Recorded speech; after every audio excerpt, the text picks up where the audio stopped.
Sort au 19 septembre 2002, 19 septembre 2021, voilà 19 ans qu'une horde de rebelles attaquait le pouvoir de Laurent Gbagbo. Ces combattants qui avaient pour chef Guillaume Soro aujourd'hui en exil en France, car, en disgrâce avec le chef de l'État Alassane Ouattara, assumant leur rébellion qu'ils voulaient à la Che Guevara, ont-ils atteint leurs objectifs? 19 ans après cette attaque qui a endeuillé la Côte d'Ivoire, Guillaume Soro, ancien Premier ministre ivoirien et ex-chef de l'Assemblée nationale se retrouve et un exilé. Accusé de tentative de déstabilisation, blanchiment de capitaux et recel de biens publics, l'ancien député de Ferkessé-Dougou, Guillaume Soro dont le retour manqué en Côte d'Ivoire en décembre 2019 l'a conduit en exil, se retrouve de plus en plus abandonné par certains de ses camarades d'hier avec qui il a fait la rébellion. Alphonse Soro, Kanigui Soro, Meïté Sindou et aujourd'hui Alain Lobognon, sont des têtes fortes de cette rébellion qui ne sont plus en sainteté avec leur leader d'hier. Le temps des regrets pour l'ancien dirigeant de la FESCI, mouvement estudiantin. En tout cas dans une note publiée sur Internet, Guillaume Soro qui avoue avoir pris les armes avec ses amis parce qu'en quête de voir une Côte d'Ivoire unie où il fait bon vivre pour amorcer l'enracinement de la démocratie et ne plus voir des hommes et des femmes militaires ou civils en prison pour des raisons politico-politiciennes. Une justice exercée par des magistrats de qualité et au service du peuple était notre ambition. La construction d'une nation dans laquelle serait banni le communautarisme, le clanisme, le sectarisme et le népotisme, etc., peut-il se targuer d'avoir réussi cette mission?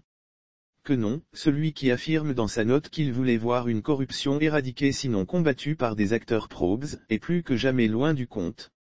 Après 19 ans, sa rébellion, Guillaume Soro qui dit assumer son acte, déplore néanmoins le fait que certains de ses amis d'hier aient honte de leurs actes d'hier. Et chaque camp peut choisir de nous condamner, c'est leur droit et c'est plus facile. Et je l'accepte et je l'assume. Certains de mes compagnons peuvent même en avoir opportunément honte aujourd'hui et se défausser sur le baudet. Là aussi, je l'accepte et je l'assume. La vie est ainsi faite.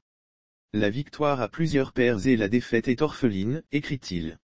Réaffirmant tout de même sa résilience et une expérience qu'il dit avoir acquis, l'exilé d'aujourd'hui lâche, si j'ai été un temps soulagé d'avoir fortement et résolument contribué avec le président Laurent Gbagbo à réunifier la Côte d'Ivoire que menaçait une sécession, une partition, j'ai été particulièrement heureux d'avoir donné les cartes d'identité aux Ivoiriens sans distinction, si j'ai été hardi pour organiser des élections en Côte d'Ivoire, il fallait bien le faire.